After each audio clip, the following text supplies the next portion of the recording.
Hello everyone, welcome to my YouTube channel. आज हमारा topic है एक्सरसाइज 8.1 क्वेश्चन नंबर 3। स्टेटमेंट है A B C D is a parallelogram. ठीक है, इसका मतलब इसकी सारी ऑपोजिट साइड्स इक्वल होंगी, ऑपोजिट साइड्स पैरेलल भी होंगी और ऑपोजिट एंगल्स भी इक्वल होंगे। And diagonal AC bisect angle है। ये जो एसी डायगनल है इस एंगल को बाइसेक्ट करता है, मतलब कि दो इक्वल पार्ट्स में डिवाइड करता है। मैंने यहाँ पे एंगल 1 और एंगल 2 मार्क कर दिया। It means angle 1 is equal to angle 2 है। ठीक है, हमने क्या प्रूफ करना है, ये डायगनल एंगल सी को भी बाइसेक्ट करता है। यहाँ पर मैंने एंगल 3 एंड एंगल 4 मार्क कर दिया, मतलब मैंने क्या प्रूफ करना है, angle 3 is equal to angle 4 यहाँ पे मैंने लिखा है।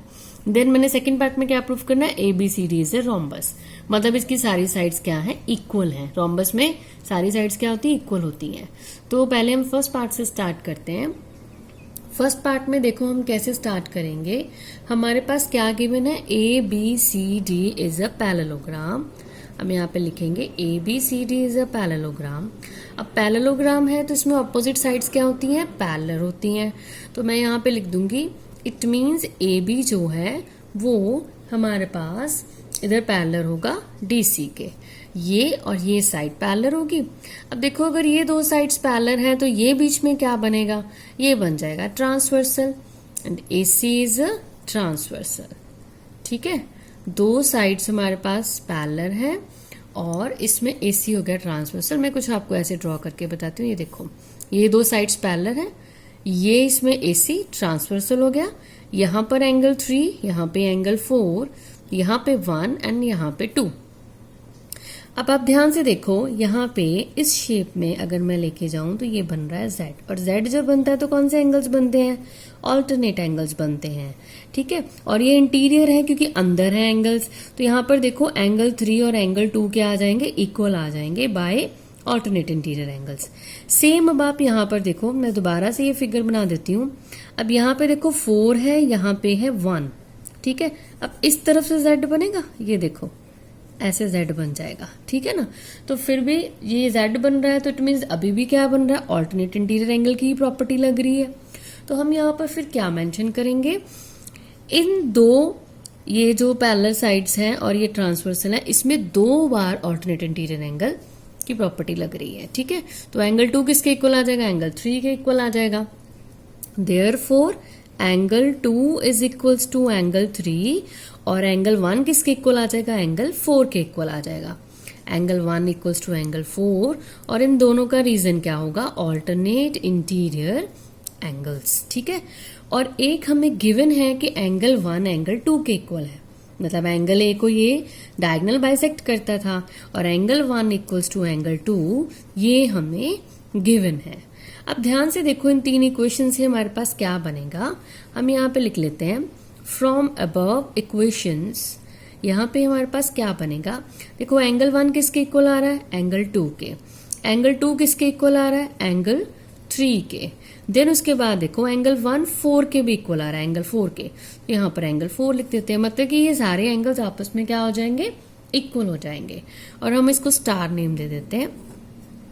देन अब देखो, मैंने तो किस पे वर्क करना है, मैंने सिर्फ इस पे वर्क करना है कि angle 3 is equal to angle 4।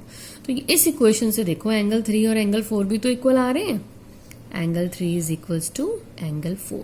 यहाँ पे कंफ्यूज नहीं होना, 1 2 के भी इक्वल है, एंगल 1 3 के भी इक्वल आ रहा है। अगर 2 3 के इक्वल आ रहा है तो इट मीन्स 1 भी 3 के इक्वल होगा। ठीक है, और यहाँ पे आपने कंफ्यूज नहीं होना कि 3 4 के इक्वल कैसे आ गया। अगर एंगल 1 एंगल 4 के इक्वल है तो एंगल 2 भी एंगल 4 के इक्वल आएगा, एंगल 3 भी एंगल 4 के इक्वल आ जाएगा। तो एंगल 3 एंड एंगल 4 पे हमने वर्क करना था, तो ये दो एंगल्स हमने इक्वल ले लिए।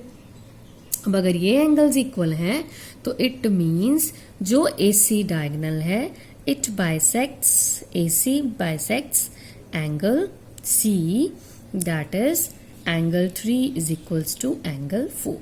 तो ये हमारे पास फर्स्ट पार्ट डन हो गया। ठीक है जी, अब हम सेकेंड पार्ट में आते हैं।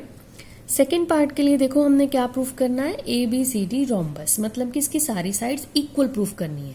तो सबसे पहले आप ये वाली ट्रायंगल देखो, ABC ट्रायंगल, इसमें ये दो एंगल्स इक्वल हैं, हमने अभी प्रूफ किया। ठीक है, एंगल 2 एंड एंगल 4 भी तो इक्वल होंगे ना अगर ये चारों आपस में इक्वल है तो। अगर ये दोनों एंगल्स इक्वल हैं तो आपको पता है ये अपोजिट साइड्स इन एंगल्स की क्या होंगी, ये भी इक्वल होंगी। तो हम यहाँ पे लिखेंगे in triangle A B C angle 2 is equals to angle 4। अब देखो सेकंड पार्ट में हमने क्या प्रूफ करना है कि A B C D rhombus है, मतलब कि इसकी सारी साइड्स क्या है, इक्वल। तो हम यहाँ पर ये वाली ट्रायंगल लेते हैं पहले, इन ट्रायंगल ए बी सी। अब ध्यान से देखो यहाँ पर क्या है, एंगल 2 एंड एंगल 4 क्या है, इक्वल है। ये इक्वल कहाँ से आया, यहाँ से। तो हम यहाँ पे लिख लेंगे दे आर इक्वल फ्रॉम, ये कहाँ से इक्वल आए, फ्रॉम स्टार से। ये स्टार से हमारे पास इक्वल आए हैं, ठीक है। तो अब देखो जब दो एंगल्स इक्वल होते हैं तो उसके ऑपोजिट साइड्स क्या होती हैं, वो भी इक्वल होती हैं।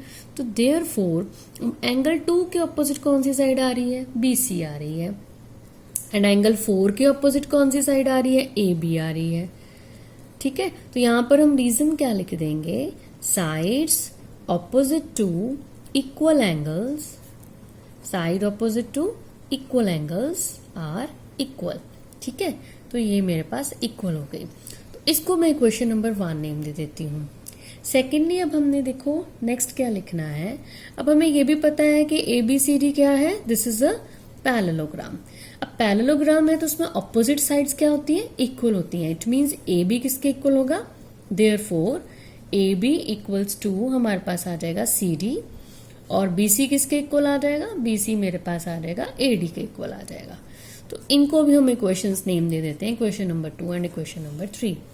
नाउ फ्रॉम इक्वेशन 1, 2 एंड 3, अब इनको ध्यान से देखना, मैं फिगर को लेके ही इन इक्वेशंस को इक्वेट करके लिखूंगी। देखो पहले आ रहा है A B, A B, A B किसके इक्वल है, ए बी सी डी के भी इक्वल है and A B B C के भी इक्वल है। और हमने इस तरह से सीक्वेंस चलानी है, ठीक है। ए बी के बाद क्या आ रहा है, बी सी। तो ये देखो ए बी बी सी के इक्वल हो गया, इक्वल्स टू बी सी। अब बी सी के बाद नेक्स्ट मैंने क्या लेना है, मैंने लेना है सी डी।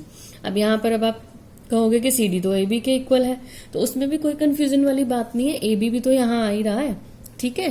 तो यहाँ पर हम लिख लेंगे सी डी। सी डी के बाद नेक्स्ट क्या आएगा, ए डी। अब आप बोलोगे ए डी तो बी सी के इक्वल है, वो भी कोई प्रॉब्लम वाली बात नहीं, क्योंकि हमने यहाँ पे बी सी भी तो लिखा है। तो ये आ जाएगा ए डी, मतलब कि मैंने एक सीक्वेंस फॉलो की है ये वाली फिगर की। तो देखो ए बी मेरे पास किसके इक्वल आ जाता है, ऐसे सी डी के, बी सी किसके इक्वल आ जाता है, ए डी के, और ये चारों आपस में क्या आ जाते हैं, इक्वल आ जाते हैं, ठीक है। अब ये देखो अगर चारों साइड्स आपकी इक्वल हो गई तो वो कौन सी फिगर होती है, वो रोम्बस बन जाती है, ठीक है। All sides are equal, therefore A B C D is a rhombus. ये हमारे पास आ गया रोम्बस, और ये हमारा इसका सेकंड पार्ट था, ठीक है। तो इसी के साथ हमारा ये जो क्वेश्चन है ये कंप्लीट होता है। एंड आपको मेरा ये कंटेंट अच्छा लगे तो मेरा ये वीडियो लाइक और सब्सक्राइब कर दीजिएगा। Thank you so much.